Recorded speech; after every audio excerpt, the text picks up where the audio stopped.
같이 읽겠습니다. 시작.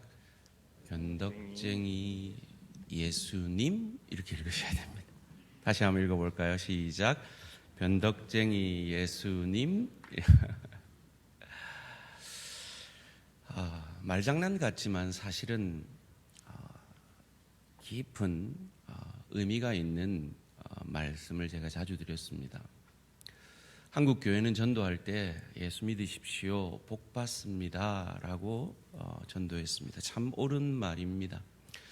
그러나 그 표현이 더 정확하게 표현되어지려면 예수 믿은 것 자체가 복이라고 표현되어져야 한다라고 제가 자주 말씀드렸습니다. 오늘 그 말씀을 예수님, 오늘 본문 가운데 예수님도 하고 계신 것 같아요. 제가 우리 성도님들을 이렇게 대충만 훑어봐도 참 함께 우리 성도님들의 그 연약과 부족과 어려움들을 위해서 기도하고 있는 그 기도의 제목들이 떠오릅니다. 그런데 왜 하나님이 이렇게 오래 우리를 기다리게 하실까요? 하나님 언제입니까? 라는 이 질문을 하게 하시는 것일까요? 그런데 사실은 하나님은 이미 우리에게 응답하셨고 이미 우리가 살고 있는 이 환경과 형편 처지가 그 응답일 수도 있다라는 생각을 하게 됩니다. 오늘 그것을 오늘 요한복음 7장 말씀을 통해 변덕쟁이 예수님이라는 제목으로 함께 생각해 보기를 원합니다.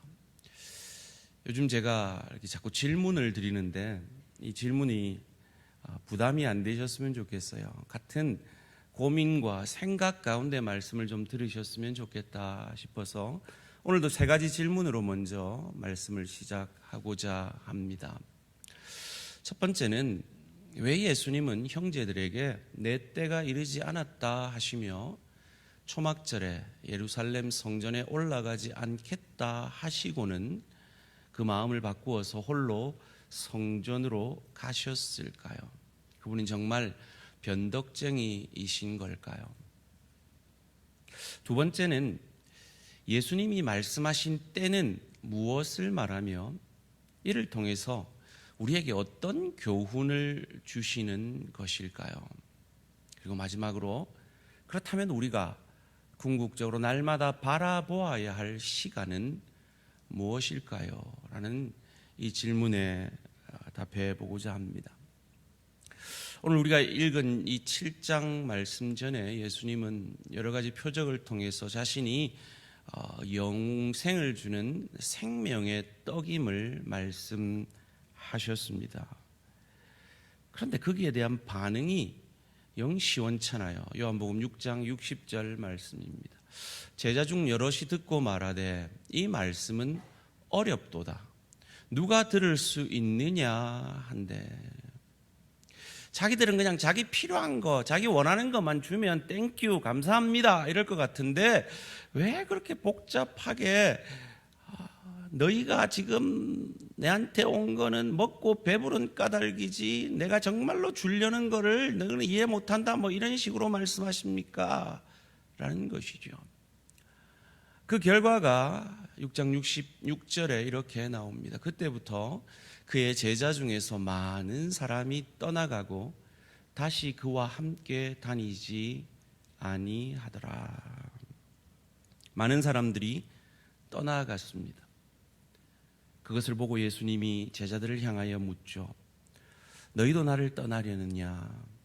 그때 제자들이 말합니다. 생명의 말씀이 여기 계시오니 우리가 누구에게 가리까 하고요. 이 제자들의 고백이 저와 우리 모든 성도님들의 고백이 되어지시기를 주님의 이름으로 축원합니다.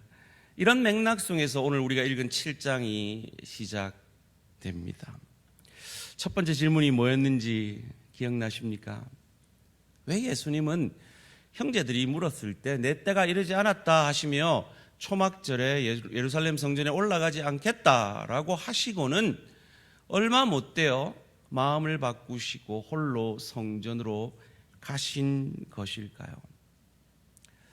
예수님은 이 갈릴리 지역에서 약 6개월 정도 사역을 하셨습니다. 오병이어의 표적을 행하신 것이 6월절이고 지금 오늘 본문의 배경이 초막절이고 이 6월절과 초막절 사이가 약 6개월 가량의 시간이 소요되기 때문입니다. 오늘 본문 1절, 2절이 그 때를 이렇게 가르쳐 줍니다. 그 후에 예수께서 갈릴리에서 다니시고 유대에서 다니려 아니하심은 유대인들이 죽이려 함이로라. 유대인의 명절인 초막절이 가까운지라. 유대인들이 예수님을 죽이려 합니다. 왜였을까요? 선민의식에 가득 찬 그들을 향하여 그들이 죄인이라고 고발했기 때문입니다. 오늘 본문 7절 말씀입니다. 세상이 너희를 미워하지 아니하되 나를 미워하나니 이는 내가 세상의 일들을 악하다고 증언함이라. 예수님은 세상의 힘을 얻기 위해 예수님을 이용하려는 그들을 향하여 세상이라 칭하고 악하다라고 칭하고 있습니다. 황당하죠. 그들은 자기들이 선민이라고 믿었는데 그래서 영적 메시아는 필요 없고 세상적 메시아, 경제적 메시아, 나의 필요를 채워주는 그 메시아만을 기다리고 있었는데 그들을 향하여서 너희는 죄인이다 고발하니까 그들이 예수를 죽이려 할 정도로 화가 났던 것입니다. 예수님은 38년 된 중풍병자를 고치셨습니다. 죽어가는 왕의 아들을 고치셨습니다. 오병이어를 행하셨습니다. 무리를 걸으셨습니다. 그런데 그 결과가 그의 표적이 순종과 믿음으로 이어지지 않고 있는 모습을 이어지는 요한복음이 우리에게 가르쳐 줍니다. 많은 사람들이 이렇게 얘기해요. 나한테 기적 보여달라고. 그러면 내가 믿겠다고 말이죠. 그런데 기적이 믿음을 주지 못함을 우리는 이것을 통해 알 수가 있습니다. 특별히 요한복음 11장 47절에서 50절이 그것을 가르쳐 주는데요. 한 목소리로 함께 뜻을 생각하시면서 읽습니다. 시작. 이에 대제사장들과 바리새인들이 공회를 모으고 이르되 이 사람이 많은 표적을 행하니 우리가 어떻게 하겠느냐. 만일 그를 이대로 두면 모든 사람이 그를 믿을 것이요 그리고 로마인들이 와서 우리 땅과 민족을 빼앗아 가리라 하니 그 중에 한 사람 그 해의 대제사장인 가야바가 그들에게 말하되 너희가 아무것도 알지 못하는도다. 한 사람이 백성을 위하여 죽어서 온 민족이 망하지 않게 되는 것이 너희에게 유익한 줄을 생각하지 아니하는도다 하였으니. 대제사장 가야바가 이렇게 말합니다. 예수 죽여서 온 백성이 평안한 게 낫지 않느냐. 그런데 이 말을 하기 직전에 일어난 사건이 뭔지 아십니까? 나사로가 살아난 겁니다. 죽은 자가 살아나도 기적 자체가 사람에게 믿음과 순종의 열매를 맺는 것은 아니라는 것이죠. 왜요? 그들은 자기로 가득 차 있었기 때문입니다. 자기에게 유익하다는 생각이 들지 않기 때문에 그를 대적한 것이죠. 자기를 위한 종교, 자기 유익을 위한 하나님을 믿고 있었던 겁니다. 그런데 예수님의 형제들도 별반 다르지 않았음을 이어지는 오늘 본문 3절에서 5절 말씀이 가르쳐 줍니다. 그 형제들이 예수께 이르되 당신이 행하는 일을 제자들도 보게 여기를 떠나 유대로 가소서. 스스로 나타나기를 구하면서 묻혀서 일하는 사람이 없나니 이 일을 행하려 하거든 자신을 세상에 나타내소서 하니. 이는 왜냐하면 그 형제들까지도 예수를 믿지 아니함이로라. 믿지 않는 자들의 특징이 무엇인지를 오늘 본문 3절 4절이 가르쳐 줍니다. 그것은 자신을 드러내는 방법으로 하나님의 일을 하라 하는 자들입니다. 동생들이 그로 인해 유익을 얻을 수도 있었기 때문일지 모르겠습니다. 세상의 원칙으로는 너무나 당연한 말이지 않습니까? 그리고 읽는 우리에게도 공감이 되지 않습니까? 자기 피할 시대인데 예수님이 구원자면 홍보를 잘해야 될 거 아니냐 이 말이잖아요. 그런데 예수를 믿는다는 건 예수를 이용해서 자기 유익을 얻는 것이 아닙니다. 제가 자주 말씀드리죠. 예수를 믿는다는 건 예수가 우리의 수단이 되는 것이 아니라 목적이 되는 것입니다. 그래서 그 예수를 믿음으로 그 예수의 삶이 우리에게 재현되어지는 것을 기뻐하는 것이 예수를 믿는 삶입니다. 다시 한번 말합니다. 예수를 믿는다는 건 그 예수의 능력을 이용해서 내 유익을 얻는 것이 아니라 그 예수가 이 땅에서 살아낸 그 삶이 내게 재현되어지는 것을 기뻐하는 삶인 것입니다. 그래서 우리를 그리스도인이다, 그리스도와 하나 된 자다라고 칭하는 것입니다. 그래서 예수님도 누구든지 나를 따르려거든 자기 십자가를 지고 나를 쫓을 것이니라 라고 말씀하신 이유가 거기에 있죠. 명절이 되면 모든 유대인 남자들은 예루살렘 성전으로 가야 했습니다. 아마도 엄청나게 긴 행렬이 예루살렘 성전으로 향하여 있었을 것입니다. 우리가 잘 알듯이 예수님 일행이 돌아오는 길에 예수님이 없다는 것조차 모르고 한참 가다가 다시 찾으러 왔던 그 일이 가능했던 건 그 긴 행렬 속 어딘가에 예수님이 있을 거라고 그 부모가 생각을 했기 때문이겠죠. 그리고 많은 사람들이 그 행렬 속에서 예수를 찾고 기다리고 있습니다. 오늘 본문 11절 말씀입니다. 명절 중에 유대인들이 예수를 찾으면서 그가 어디 있느냐 하고, 이 무리 속에서 예수님이 섞여 있었다면 어떤 결과가 일어났을까요? 뻔하죠. 종려주일에 호산나 다윗의 자손 예수여라고 예수를 죽이려고 완전히 결의했던 그 순간에도 그토록 열렬히 예수님을 환영했다면 아마 이 초막절에 예수님이 예루살렘 성전으로 갔다면 아마 열렬한 환호와 인기를 누리셨을 겁니다. 그런데 예수님은 가지 않았습니다. 그것을 원치 않았기 때문입니다. 그 인기를 원치 않았기 때문입니다. 그의 관심사는 오로지 하나님의 뜻을 이루는 것이었습니다. 그래서 은밀히 예루살렘 성전으로 가십니다.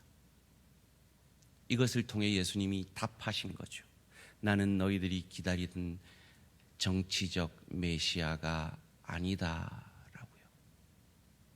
그리고 그가 은밀히 예루살렘으로 가심으로 그가 하나님의 뜻을 이루는 영적 메시아임을 우리에게 보여주는 것입니다. 정리를 해보겠습니다. 첫 번째 질문이 뭐였죠? 왜 예수님은 형제들에게 내 때가 이르지 않았다 하시며 초막절에 예루살렘 성전에 올라가지 않겠다 하시고는 홀로 성전으로 가셨을까요? 형제들이 말한 대로 자기 증명을 위해, 자기 인기를 위해 가지 않았지만 하나님의 뜻을 이루기 위해서는 가신 것입니다. 즉 정치적 메시아로서는 예루살렘 성전으로 올라가기를 거부하셨지만 영적 메시아로서는 올라가신 것입니다. 이것을 좀 더 분명히 이해하기 위해서는 우리는 두 번째 질문 앞에 서야 합니다. 두 번째 질문이 무엇입니까? 그렇다면 예수님이 말씀하신 이 때는 무엇을 말하며 이를 통해 우리에게 어떤 교훈을 주시려는 것일까요? 6절 말씀 함께 한 목소리로 읽습니다. 시작. 예수께서 이르시되 내 때는 아직 이르지 아니하였거니와 너희 때는 늘 준비되어 있느니라. 너희 때는 늘 준비되어 있다는 말은 너희는 언제든지 성전에 올라갈 수 있다라고도 해석할 수 있겠고 너희는 언제든지 그 율법을 지킬 수 있다라고도 해석할 수 있을 것입니다. 이 헬라 개념으로 때, 시간은 두 가지 종류가 있다라고 제가 자주 말씀드린 기억이 있습니다. 첫 번째는 크로노스, 물리적 시간. 우리가 지금 말하고 있는 시간, 지금 시간은 10시 3분을 지나고 있습니다. 이 시간이 물리적 시간을 얘기합니다. 크로노스라고 하지요. 그런데 성경에 많은 경우에 때를 이 카이로스라는 단어를 씁니다. 그건 의미적 시간입니다. 굳이 우리말로 해석을 하자면 기회라고 해석을 할 수 있을 것입니다. 여기서의 때는 예수님이 십자가 지시는 때를 말하고 있습니다. 이 기회가 하나님과 우리 사이에 문제가 되는 것은 하나님의 때와 내 때가 다를 때가 많다라는 것입니다. 하나님의 기대와 내 기대가 다를 때가 많다라는 것입니다. 우리가 지난 시간에 생각해 보았듯이 분명히 예수님이 재촉해서 배 타고 떠났습니다. 예수님이 보낸 것 같으면 우리의 기대는 평탄하게 목적지에 도달하는 것입니다. 그런데 풍랑을 만납니다. 출애굽기 17장에 보면 이 느디딤 사건이 나오죠. 물이 없습니다. 그들이 홍해를 건넜습니다. 광야길을 구름기둥 불기둥으로 모세의 뜻 아니라 하나님의 뜻대로 느디딤에 도착했습니다. 그렇다면 우리의 기대는 하나님 뜻대로 갔으니 거기 물이 많아야죠. 그런데 거기 물이 없는 겁니다. 이 하나님의 때는 우리의 기대와 다른 시간입니다. 어떤 시간입니까? 하나님이 그 자신을 우리에게 검증시키시는 시간입니다. 하나님께서 그 자신을 우리에게 보여주시는 시간입니다. 그로 인해 하나님의 능력과 사랑을 경험할 수 있게 하는 시간입니다. 여러분, 이게 너무 중요한 거니까요. 한번 따라해 보실래요? 우리에게 하나님 자신을 검증시키는 시간, 우리에게 하나님을 보여주시는 시간, 그로 인해 하나님의 능력과 사랑을 경험하게 하는 시간. 목사님 좀 짧게 하지 왜 이렇게 길게 합니까? 그런 거죠. 이 시간은 대부분 우리가 원하는 풍요의 축복의 시간이 아니라 깊이의 축복의 시간입니다. 그런데 지나보면 내가 기대했던 그 풍요의 축복보다 훨씬 복이라는 것을 경험하게 되는 그 시간입니다. 그래서 궁극적으로 천국에서 그 시간이, 그 아픔의 시간이, 그래로 말미암아 하나님을 만난 그 시간이, 하나님이 어떤 분인지 내게 보여준 그 시간이 참으로 내게 이 천국을 누리고 즐길 수 있는 실력자, 인격자 되게 했구나라고 고백하게 하는 시간인 겁니다. 여러분, 올해 수능 날짜가 며칠인지 아십니까? 11월 17일입니다. 그 날이 되면 수험생들은 확인하게 될 겁니다. 내가 다른 애들 잠잘 그 시간에 잠을 못 잔 그 시간이, 다른 애들 놀 때 나는 놀지 못하고 힘겹게 공부했던 그 시간이 복이었구나라는 것을 확인하게 되는 것처럼 말이죠. 왜 우리가 때로 하나님 앞에 실망합니까? 왜 우리가 하나님 앞에 원망하게 됩니까? 하나님의 시간과 내 시간이 다르기 때문입니다. 하나님의 기대와 내 기대가 다르기 때문입니다. 지금 그들의 기대는 예수님이 그들의 정치적 경제적 왕이 되어서 그들을 잘 먹고 잘 살게 해달라는 겁니다. 그리고 그것은 예수님에게 엄청난 유혹이 되는 겁니다. 왜냐하면 그렇게 해주면 자기가 죽지 않아도 되기 때문입니다. 여러분, 예수님은 완전한 인간이셨습니다. 이건 엄청난 유혹입니다. 예수님은 능력이 있으신 분입니다. 지금 여기 앉아 계신 모든 분들의 기도를 지금 당장 응답해 줄 수 있는 분이십니다. 그런데 그것 외에 왜 그 죽음의 길을 가시느냐는 거예요. 자기가 죽지 않을 수 있는 그 길이 있는데 왜 그 명절에 그 인기를 누리러 가는 것은 거부하시고 죽기 위해, 영적 메시아 되기 위해 조용히 그 성전을 올라가시느냐는 거예요.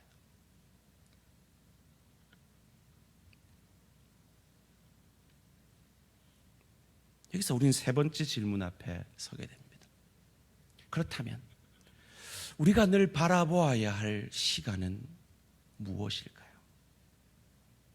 내 시간 아니라 하나님의 시간이며, 하나님이 우리를 향하여 계획하시는 그 하나님의 시간표에 우리는 겸손히 순종해야 하는 것입니다. 왜요? 우리가 왜 그래야 되는데요? 자, 그럼 이 질문 앞에 답하시면 그것이 해답이 될 것 같습니다. 전 시대적으로, 전 인류적으로 볼 때 예수님이 어떤 선택을 하셔야 옳은 선택이었겠습니까? 그 시대의 유대인들만을 위해서 정치적 메시아 되심이었겠습니까? 그가 죽지 않아도 되는 그 길이었겠습니까? 아니면 전 시대 전 인류를 위한 영적 메시아 되심으로 죽어지심이었겠습니까? 저와 여러분이 만약에 예수님, 나 지금 구원 같은 거 상관없어요. 지금 나 좀 부자 되게 해달라고요. 지금 나 좀 건강하게 해달라고요. 지금 나 좀 이 문제 해결해 달라고요. 라고만 말한다면 그것은 정치적 메시아를 기다리시는 겁니다. 만약에 여러분의 그 소원에 예수님이 정치적 메시아 되심을 선택하셨다면 전 인류는 지옥 형벌을 받을 수밖에 없었습니다. 하나님은 넓고 깊고 우리 생각보다 훨씬 크게 일하십니다. 이를 통해 우리가 알 수 있는 것, 궁극적으로 고백해야 될 것은 무엇일까요? 오랜만에 한번 해볼까요? God is good all the time. 하나님은 항상 옳으시고, 그래서 내 눈에 지금 하나님이 틀려 보여도 하나님 왜 내게 이런 건강의 문제를, 이런 경제적 문제를, 이런 관계적 문제를, 이런 아픔을 허락하십니까? 틀려 보여도 하나님 편을 들어야 하는 이유는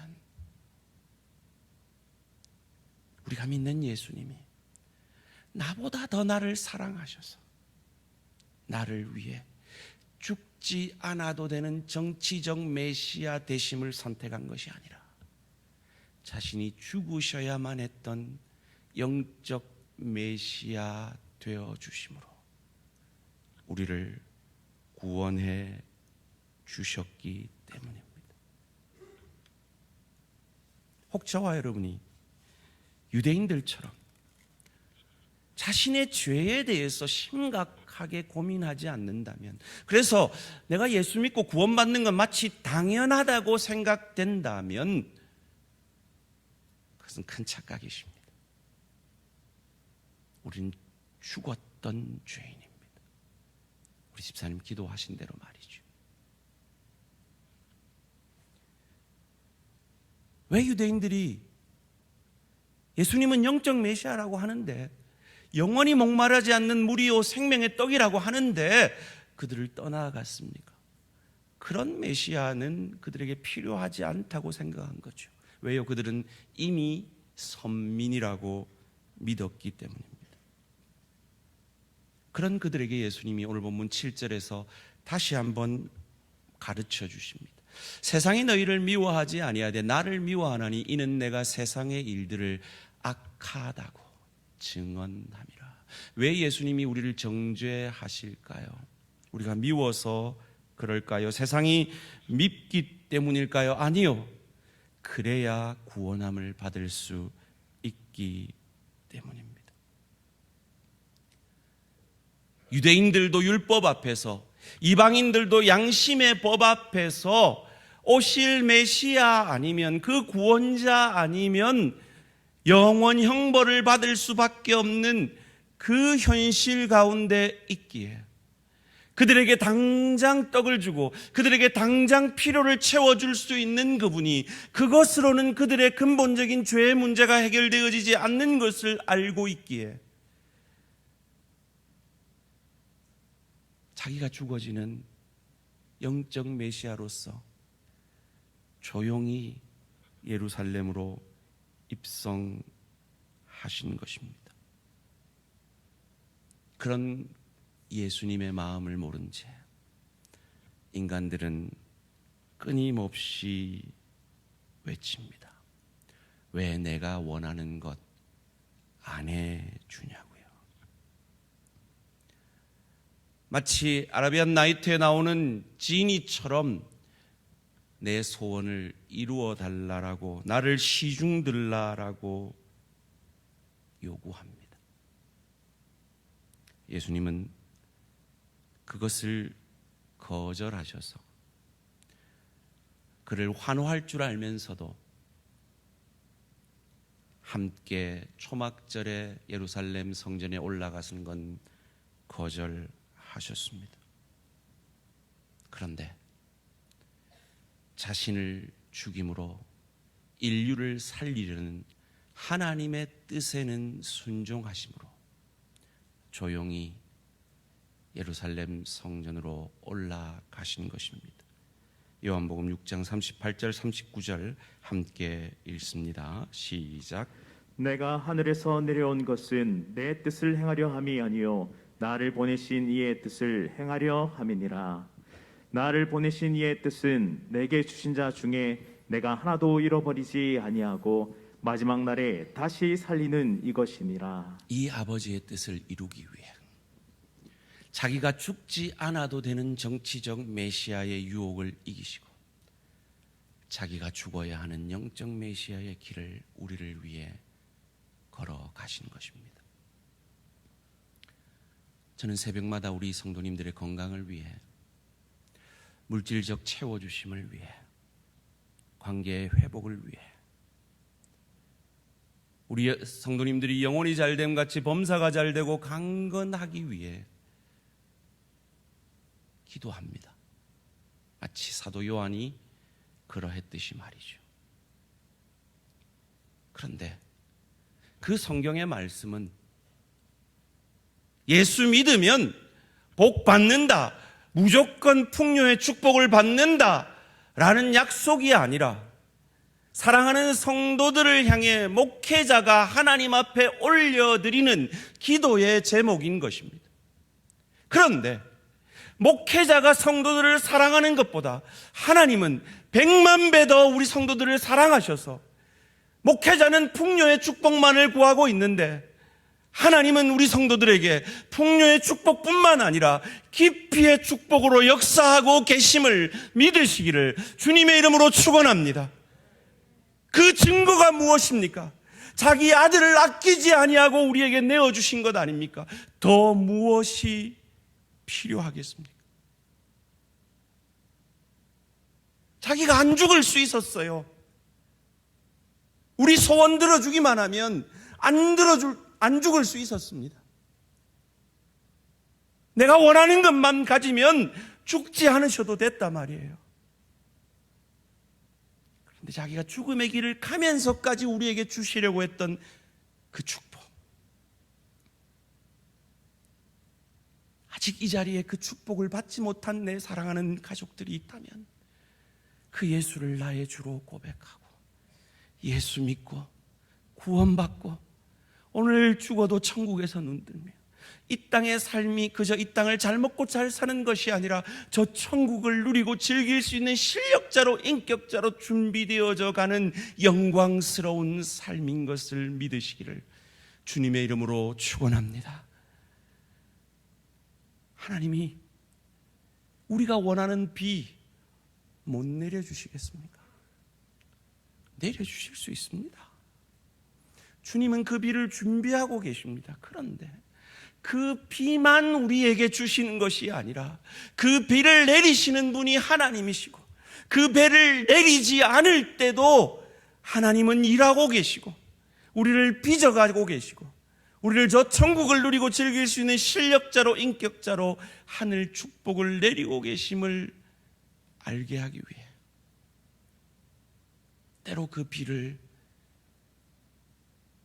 그의 손에 쥐고 우리를 기도하게, 우리를 믿음의 길 가게, 우리를 예수 그리스도 닮아가게 하시는 것입니다. 오늘 제목이 뭐였죠? 변덕쟁이 아닙니다. 그분은 우리가 우리 자신을 사랑하는 것보다 우리를 더 사랑하셔서 내가 원하는 것이 아니라 내게 꼭 필요한 구원을 주셨고 내게 꼭 필요한 성화의 축복을 지금도 내리고 계심을 믿으시고, 그 주님의 약속, 항상 기뻐하라, 쉬지 말고 기도하라, 범사에 감사하라, 이는 그리스도 예수 안에서 너희를 향하신 하나님의 뜻이니라 우리에게 명령하신 그분이 우리의 인생을 붙들고 그 명령을 약속으로 이루어가고 계심을 믿으시고, 그 넉넉함으로 이 한 주간도 감사와 기쁨과 기도 가운데 내 배만 불리는 인생 아니라 예수님이 나를 향하여 그러하셨듯이 나로 인해 내 남편이, 내 아내가, 내 부모가, 내 자녀가, 내 동료가, 내 지체가 행복해지는 복의 통로, 은혜의 통로로 이 한 주간도 삶의 예배에 성공하시는 저와 우리 모든 성도님들 되시기를 주님의 이름으로 축원합니다.